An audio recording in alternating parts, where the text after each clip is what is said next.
He never imagined an apology could start an interstellar scandal, much less a romance. But that was exactly the sort of cosmic nonsense that followed Ilias Ward around. He liked to think of himself as a sensible young man, quite awkward, always 2 steps behind everyone else in social grace. But the galaxy had a talent for proving him wrong in ways that were increasingly theatrical. Case in point, the moment he bumped into an alien girl in the marketplace of Hellion Station and uttered the words, "I'm so sorry," in the most ordinary human tone possible. In every Earth culture he knew, those words diffused tension. On Hellion Station, apparently they detonated a cultural bomb. The girl he collided with was tall, silver-skinned, and carrying a stack of luminous data. They scattered across the walkway like spilled stars. Elias immediately crouched to help her gather them, tripping over his own backpack in the process. It was the definition of human clumsiness, Exhibit A.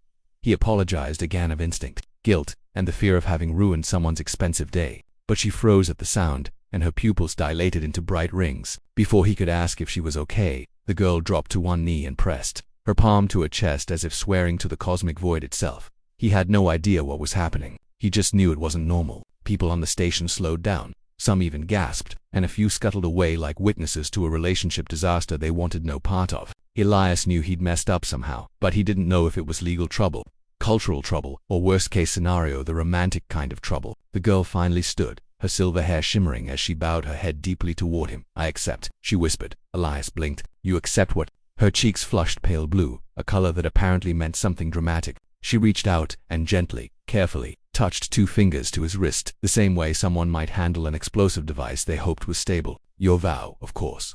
He stared at her, genuinely baffled. "My what now?" She glanced around nervously, as though expecting an audience. "Your vow of unity. The phrase you spoke." The apology she swallowed in a very humanoid way and added, as if processing something monumental, "It was beautifully said." Elias felt every cell in his body scream at once. No, hold on. On Earth, "I'm sorry" just means I bumped into you." Her eyes widened in horrified disbelief. Like he had just said gravity didn't exist. "You apologize without intent to bond." He rubbed his temples, constantly, like at least 7 times before lunch.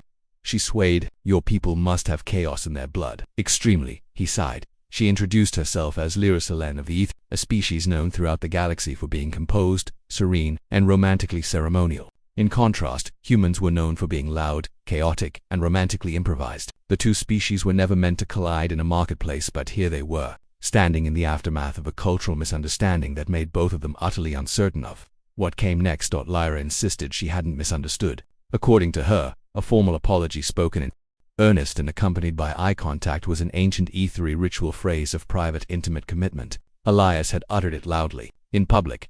Twice he had proposed in front of at least 20 people. Worst of all, she had accepted. And ethery acceptance wasn't something one could retract without cosmic consequences, or personal humiliation, or possibly both. She tried to explain as calmly as she could, but every sentence only dug him deeper into the cosmic hole. To an ethery she said, "Your apology was the equivalent of kneeling beside someone and offering your hot fire." "Oh great," Elias muttered. "Accidentally married before breakfast." Her face heated again. "Only betrothed, not yet bonded. The bonding requires." She stopped abruptly, her cheek color deepened. Elias thanked every star in the sky. He needed answers, and fast. "Okay, so how do we undo it?" Her fingers twitched. "Undo? Yes, undo, reverse, cancel, restore, backspace, whatever your people call it." Lyra's eyes softened, though not reassuringly. To reject a vow in public is seen as cruel. In ethery culture, the one who rejects would be considered cold-hearted, and the one who is rejected is seen as unworthy. Elias exhaled slowly, the way people do right before screaming into a pillow. "That sounds incredibly unfair." She nodded solemnly. "It is why my people rarely apologize." He wasn't sure if she was joking. Her tone suggested she wasn't. But she was earnest, kind even, and clearly terrified that he would reject her in front of everyone. Elias wasn't heartless, and he wasn't about to destroy someone's dignity because human social instincts collided with alien romance traditions like the drunk hovercar. He paused, took a breath, and chose the most human solution possibly: improvised compassion with no real plan behind it. "Okay," he said softly. "Let's not panic. We'll figure this out together." Lyra blinked, slowly, as if the word together rewrote her entire understanding of the moment. "Your people speak casually of union," she murmured. "It's astonishing." He scratched the back of his neck. "Trust me, we're usually very bad at romance." "But you apologized without fear." She stepped closer, confusion and wonder mingling in her eyes. "Humans give their hearts so freely, even by accident." He laughed weakly. "That's one way to put it." People were still staring. Whispers danced around them like mischievous spirits. Lyra shifted nervously under the attention, and Elias realized she was far more overwhelmed than she let on. Aethery were a proud species. But pride didn't erase fear, and her world had clearly cracked open.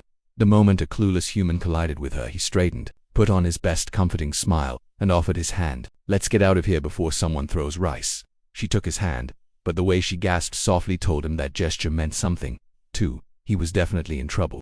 Lyra walked beside him with a stiffness that suggested she was either preparing for battle or desperately trying not to touch anything else that might count as a marital escalation. Elias kept his hands firmly in his pockets for safety. If offering a hand had been intimate, he didn't even want to imagine what a casual shoulder pat might imply. Galactic honeymoon, binding of souls, co-signing a mortgage. With his luck, probably all three. They ducked into a quieter wing of Hellion Station, an area filled with small meditation chambers and overhead lights that glowed gently in shades of amethyst. Lyra seemed to relax a little, though she still kept glancing at him as if expecting a cosmic lightning bolt to strike them both for daring to walk side by side without a chaperone.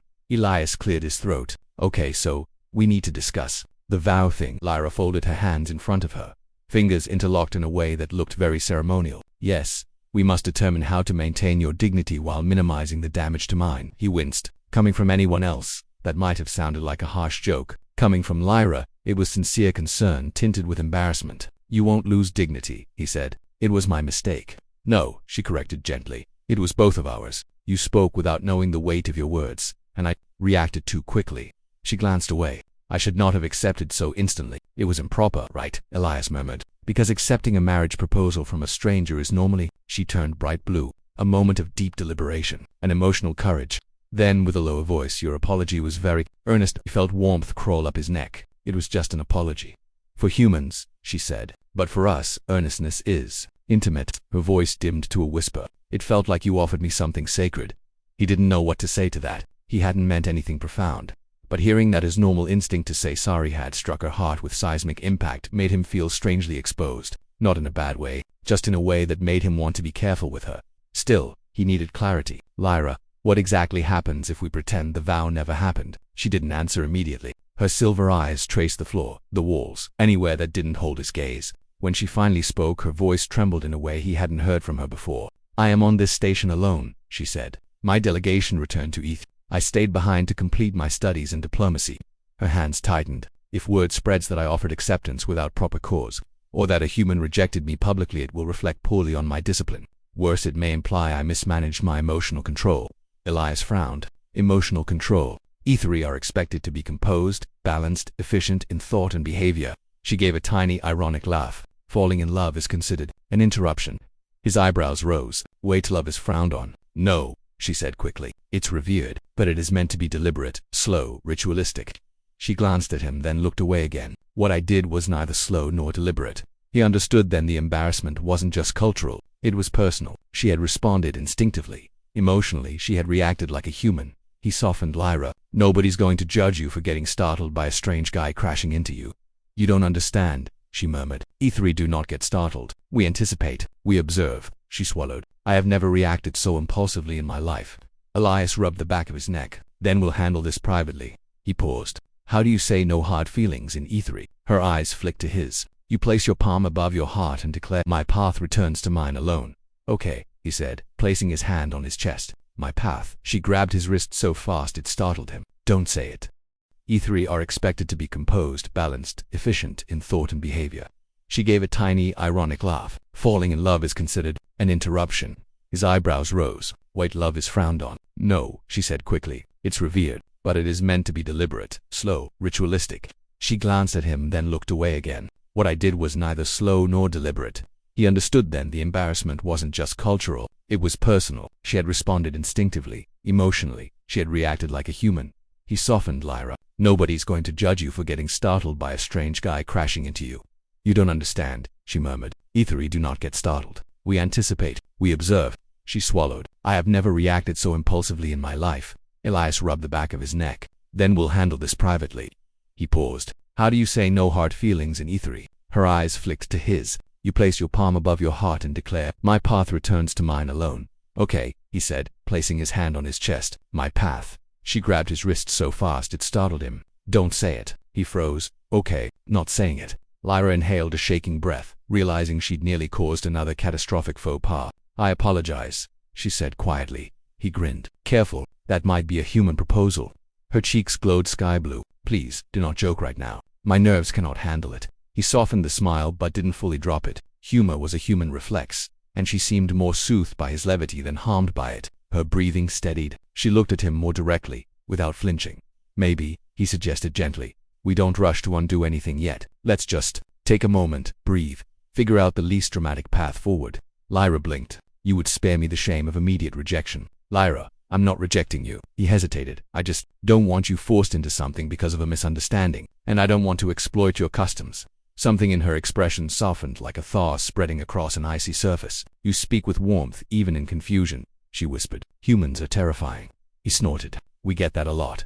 For a moment, neither spoke. The quiet between them wasn't heavy. It was curious, tentative, almost hopeful. Then Lyra straightened. There is another option. All right, he said. What is it? We could temporarily maintain the betrothal. Elias choked. Temporarily. Only until the rumors fade, she assured him. Or until we find a way to dissolve it without public scrutiny. She clasped her hands. It would be a diplomatic partnership.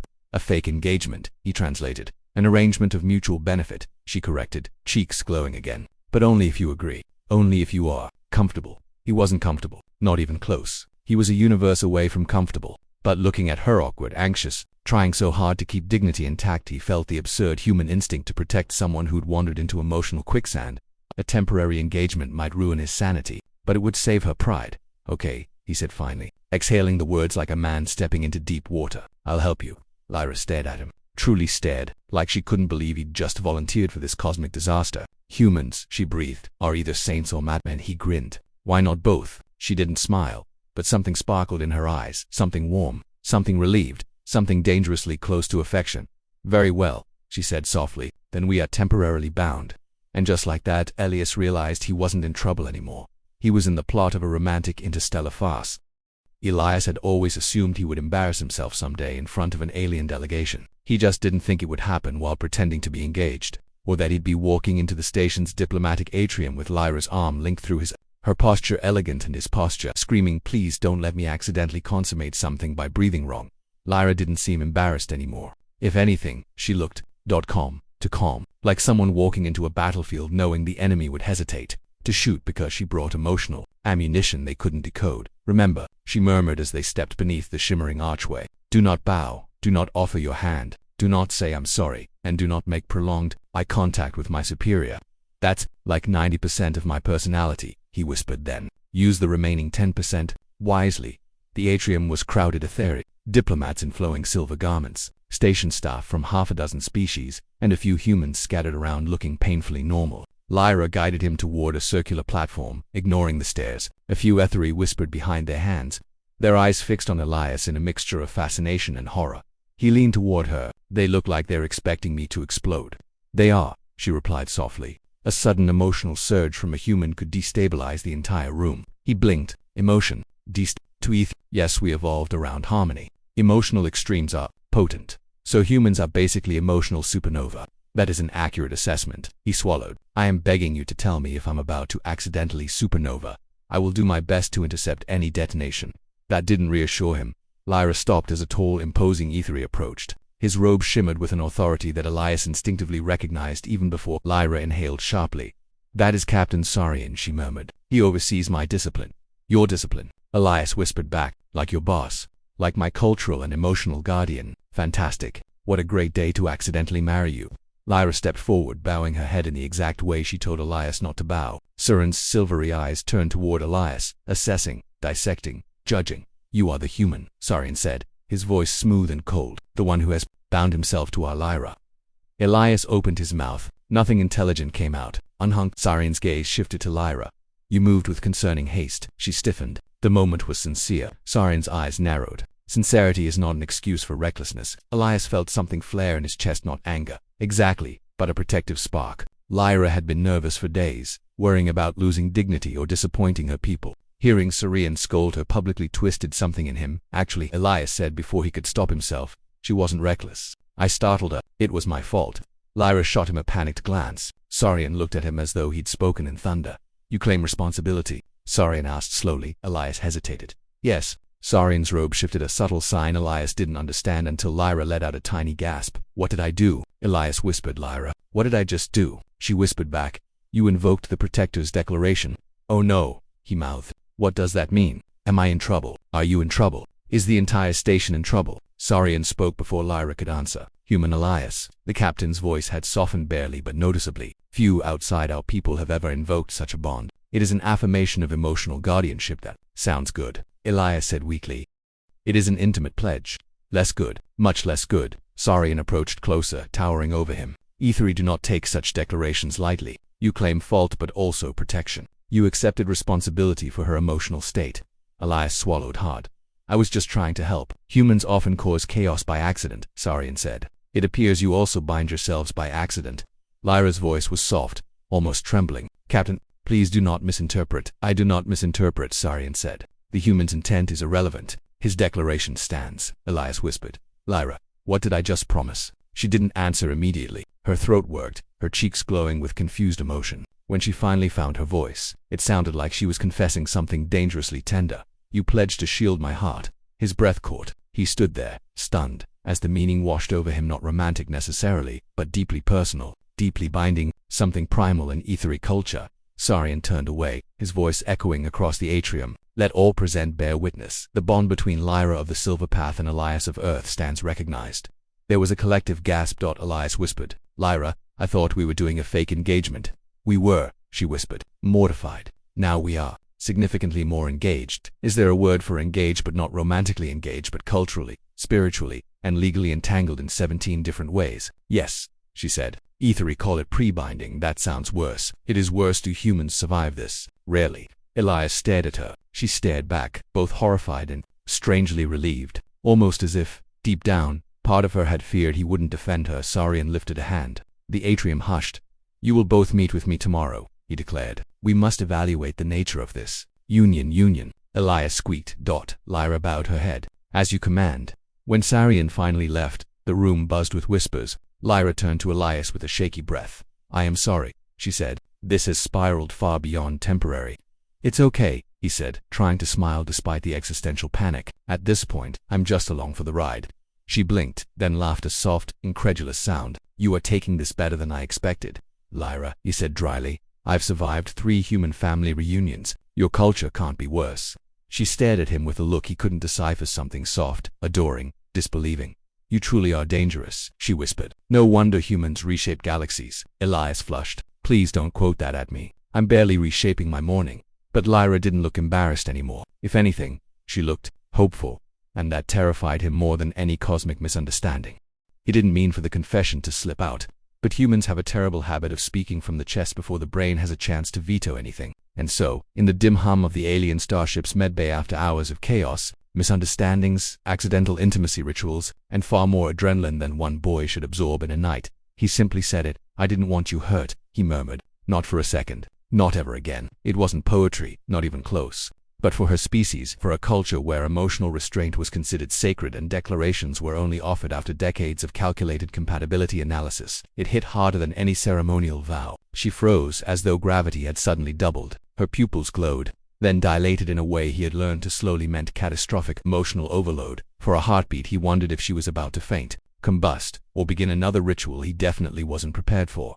Instead, she stepped forward slowly, like approaching a skittish creature, and placed her forehead against his. He startled. Is this another test? Because I swear I didn't sign anything. It is not a test, she whispered, voiced low, trembling, unsure. It is a response. To humans, foreheads touching was a gesture of comfort at most, maybe affection on a quiet night. But to her people, it was a declaration, a claim, an acceptance, a vow returned. She pulled back just enough to meet his eyes, her expression a storm of awe and fear. My people only do this with the one they choose. It is, she swallowed. Permanent, he blinked. Permanent as in long-term. Permanent as in irreversible. She looked as though she had just handed him something fragile and hoped he wouldn't drop it. It is done. His heart made a sound he hoped wasn't audible. Wait, hold on. Like forever. She nodded, bracing herself like someone preparing for rejection in the most formal, ritualistically traumatizing way. He had exactly 2 options. 1, panic. 2, continue being human. Humans, unfortunately or gloriously, tend to choose chaos wrapped in sincerity. He laughed, soft and breathless. You really think I'm walking away from someone who practically tackled a warship for me? She frowned. I did not tackle it. I merely redirected. Okay, fine. You redirected a warship with your bare hands. Totally normal, absolutely not terrifying at all. Her cheeks warmed with that faint color again, a shade she probably didn't realize he now watched for like sunrise. I thought you would be angry for what? Bonding permanently with me by accident or on purpose. Honestly, at this point, I've stopped trying to separate those categories. She looked down, clearly mortified. Human language is too gentle. You say calm down as if it is a small offering. You touch someone as if it means nothing. You speak from the heart without protocol or witness. I do not understand how you survived your own history. Honestly, sometimes we don't either.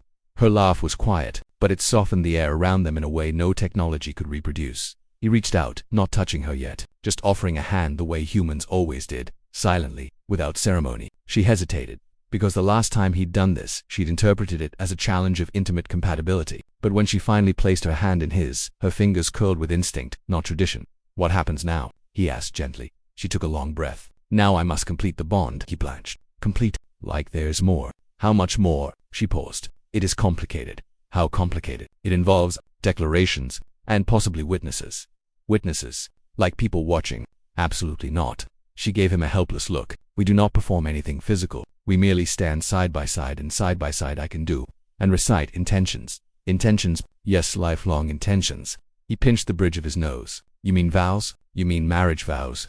Your word is much shorter than our term, but yes. He looked up at the ceiling, as though the universe might offer him a loophole written in neon. Okay, fine, all right, let's assume I do this. What happens if I don't? She stiffened. My people will consider me. That sounds fine. She cut him off. Unbonded individuals who initiate but fail to complete the ritual are considered emotionally unstable. Some are monitored, some are. She trailed off, unable to finish. He felt something ugly twist in his chest. They'd punish you. Not punish. Her voice was thin. Regulate. That was worse. He stepped closer without thinking, and she leaned into the proximity as though it shielded her. Humans may not understand galactic politics, but they understand when someone is threatened. Then we'll finish it, he said. Her eyes widened. You will. I'm not letting your people label you as anything but the girl who saved my life and then scared me half to death with cultural misunderstandings. She let out a noise that might have been a laugh or a sob. You are reckless. You think that now. Wait until you see my grocery decisions. She closed her eyes, steadying herself. Then we stand. Together, he said, taking her hand again. A shiver ran through her at the act. Not of fear, but recognition, because humans touched without thinking, and aliens felt more than they admitted. They walked toward the central chamber, where sterile lights glowed, and distant crew members watched with an awe, usually reserved for cosmic phenomena. Whispers moved through the air like electricity. They were an odd pair in torn clothes and stubborn hope, her in ceremonial disarray and fragile strength, but something about them fit in a way that defied every protocol in the galaxy. She squeezed his hand before they stepped into the center. Are you ready? Not even a little, he whispered. But I'm here. Her expression softened into something reverent. Then speak your intention. He took a breath, and in true human fashion he ruined every formal expectation with a single, hopelessly sincere line. My intention is to stay, to choose you, even if I don't fully understand what that means yet. Gasps rippled. Tradition shattered. The alien girl's eyes brightened with the force of a star forming. She spoke her part ancient words, sacred words, but when she reached the final line, she did something unimaginable for her species. She looked at him, not the witnesses, and she smiled. You are my chosen chaos, she whispered, and I accept. The chamber fell silent, but his hand tightened in hers, and she held it just as fiercely, because in a galaxy ruled by cold logic, a single human boy had just rewritten an ancient bond, not with ritual, not with calculation, but with the reckless sincerity only humanity dared to offer, and that, in the end, was the most intimate love test of